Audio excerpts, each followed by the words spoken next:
한국교회 성도 여러분 안녕하십니까? 2026년 5월 4일 월요일 새벽 기도의 시간입니다. 기도하겠습니다. 사랑의 하나님 아버지, 오늘 우리에게 새로운 한 주간의 일과를 허락해 주심에 감사드립니다. 우리의 방패이시요 우리의 요새이시며 우리의 피할 바위 되어 주시는 하나님, 한 주간 저희와 동행하여 주시고 하나님의 크신 은혜로 우리를 옷 입혀 주시사 믿음과 소망으로 한 주간을 보낼 수 있는 주님의 자녀들 되도록 인도하여 주시옵소서. 한 주간 함께 묵상하는 말씀에 성령의 은혜를 더해 주시고 기쁨으로 순종하여 따라갈 우리 주님을 발견하는 귀한 시간 되게 하여 주시옵소서. 예수님의 이름으로 기도합니다. 아멘. 이번 한 주 동안 저희가 묵상할 주제는 선지자왕 47장 여호수아와 천사라고 하는 챕터입니다. 한 주간 말씀을 통해서 새 힘을 얻고 믿음의 동력을 얻는 귀한 시간 되기를 간절히 바랍니다. 오늘 첫째 날 말씀의 제목은 하나님의 약속을 주장하라 라고 하는 제목입니다. 본문 말씀 스가랴 3장 1절부터 2절의 말씀 읽겠습니다. 대제사장 여호수아는 여호와의 천사 앞에 섰고 사탄은 그의 오른쪽에 서서 그를 대적하는 것을 여호와께서 내게 보이시니라. 여호와께서 사탄에게 이르시되 사탄아, 여호와께서 너를 책망하노라. 예루살렘을 택한 여호와께서 너를 책망하노라. 이는 불에서 꺼낸 그슬린 나무가 아니냐. 우리는 이번 한 주 동안 스가랴 3장에 있는 말씀을 함께 묵상하며 새벽 시간을 보냅니다. 우리가 이번 주에 묵상하는 스가랴 3장의 본문은 한 죄인을 사이에 두고 벌어지는 하나님과 사탄 사이의 영적 대쟁투를 여실히 보여주는 말씀입니다. 스가랴는 그의 계시 가운데 대제사장 여호수아가 기도하고 있는 모습을 보았습니다. 이 대제사장 여호수아는 당시 이스라엘의 영적 모습을 대표하는 사람으로 표상된 인물입니다. 그런데 이 여호수아의 모습을 보면 그는 더러운 옷을 입고 있었다 했습니다.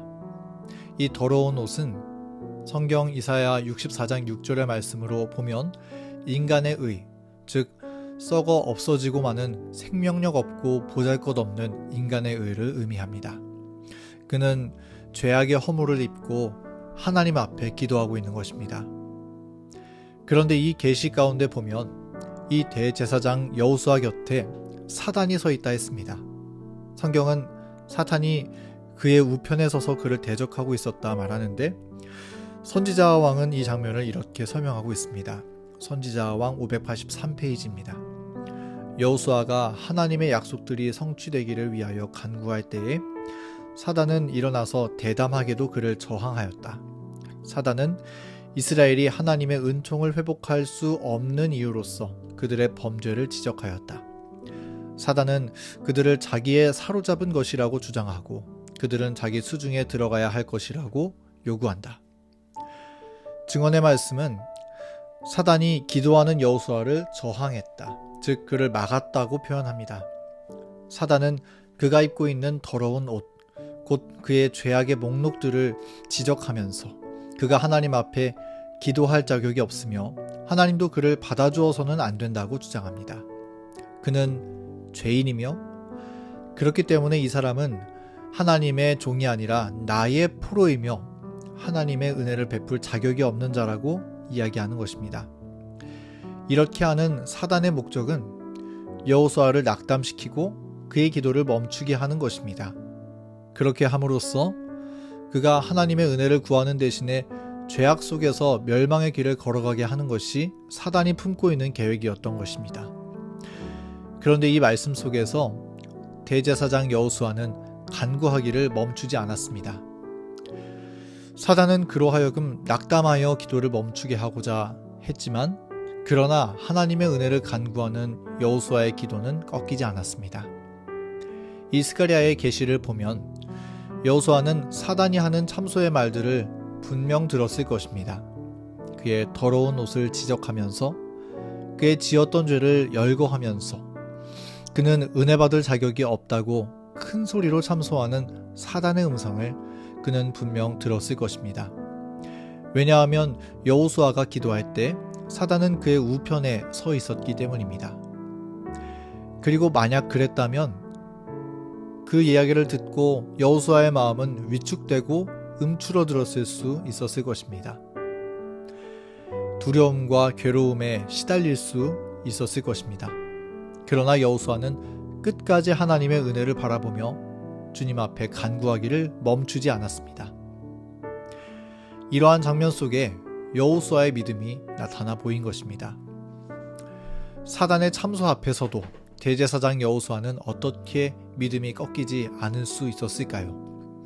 선지자 왕 583페이지입니다. 대제사장은 사단의 참소에서 자기 자신이나 그 백성을 방어할 수 없었다.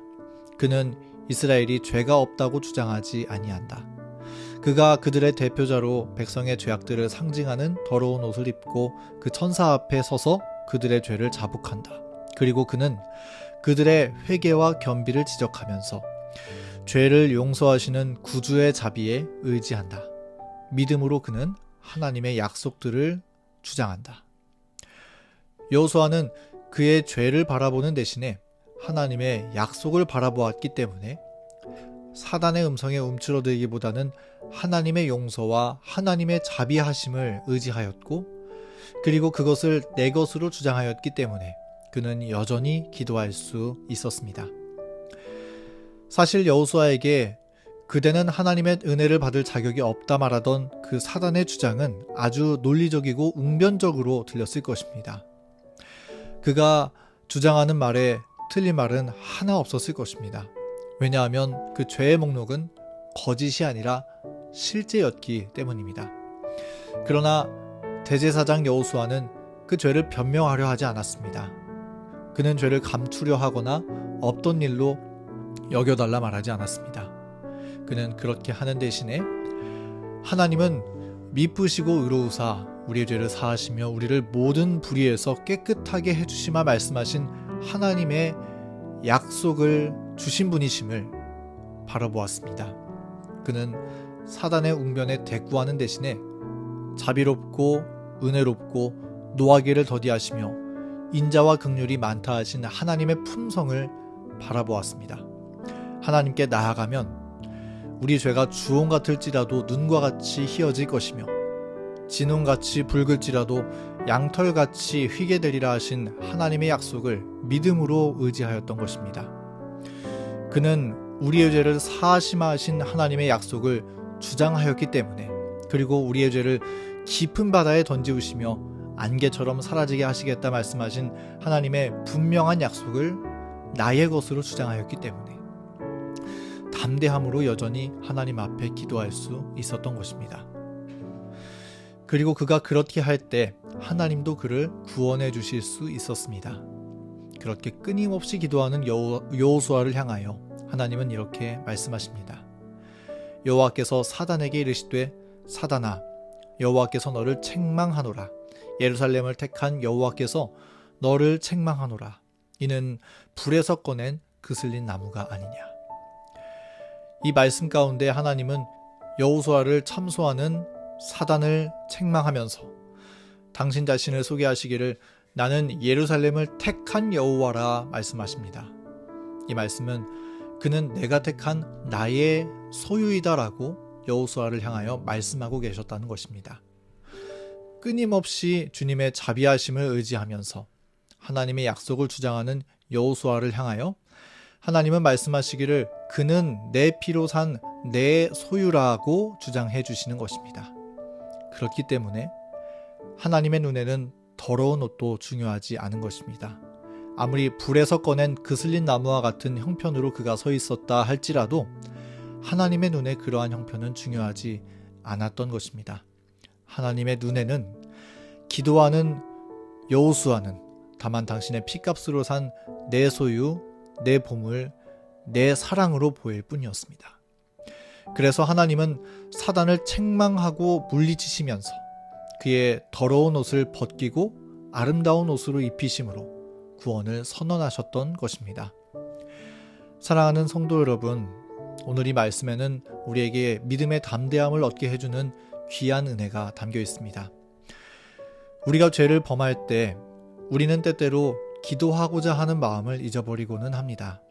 나는 하나님 앞에 감히 나아가 은혜를 구할 자격이 없다고 생각하고는 합니다. 그러한 생각은 사단이 우리를 참소하는 소리입니다. 사단은 그러한 생각을 우리에게 넣어주므로 우리를 좌절과 낙담에 빠지게 하여서 기도하기를 멈추게 하고자 합니다. 그러나 그러한 때에 우리는 기도하기를 멈추어서는 안 됩니다. 오히려 하나님의 은혜를 간구하기 위해 더욱더 기도의 자리로 나아가야 합니다. 왜냐하면 우리가 혹 죄를 범하고 더러운 옷을 입고 있을지라도 우리를 향한 하나님의 사랑은 꺾이지 않기 때문입니다. 성경 말라기 3장 6절은 이렇게 말합니다. 나 여호와는 변하지 아니하나니 그러므로 야곱의 자손들아 너희가 소멸되지 아니하느니라. 우리가 어떠한 모습일지라도 하나님은 변함없는 사랑으로 우리를 기다리고 계십니다. 하나님의 자비는 한계가 없으며 하나님의 용서는 한계가 없습니다. 그처럼 사랑이 무한하신 하나님, 죄인을 용서하기를 기뻐하시는 하나님을 의지하고 믿음의 약속을 주장한다면 하나님께서 우리를 당신의 의로운 오른손으로 넉넉히 구원해 주실 것입니다. 그렇게 하나님의 약속을 주장하며 주님을 의지할 때, 하나님의 자비하심을 바라볼 때 하나님 안에 우리의 유일한 소망이 있음을 우리는 발견할 수 있게 될 것입니다. 사랑하는 성도 여러분, 오늘의 말씀을 기억하시면서 우리도 하나님의 은혜와 자비하심에 기대어 사는 믿음의 사람 되기를 간절히 바랍니다. 사단의 참소는 낙담과 자책과 우울만을 남깁니다. 그러나 하나님 안에 우리는 생명과 소망과 영생의 기업을 발견할 수 있습니다. 때때로 기도할 용기가 나지 않을 때, 때때로 주님을 바라보기가 참 부끄러운 것만 같다 생각이 들 때, 기도를 멈추지 않았던 여호수아를 떠올리면서 하나님의 약속을 저장했던 여호수아를 생각하면서 우리도 주님 앞으로 나아가 그 기도의 자리를 회복하는 저와 여러분 되기를 간절히 바라면서 오늘 말씀을 마치겠습니다. 함께 기도할 월요일 기도 제목입니다. 하나님의 자비하심과 은혜를 언제나 바라보기를, 우리 교회가 더욱 믿음 안에 하나 되기를, 직장인들을 위해서, 교문익교회 미래세대 사역을 위해서, 개인의 기도 제목을 위해서 음악이 마칠 때까지 기도의 시간 갖겠습니다.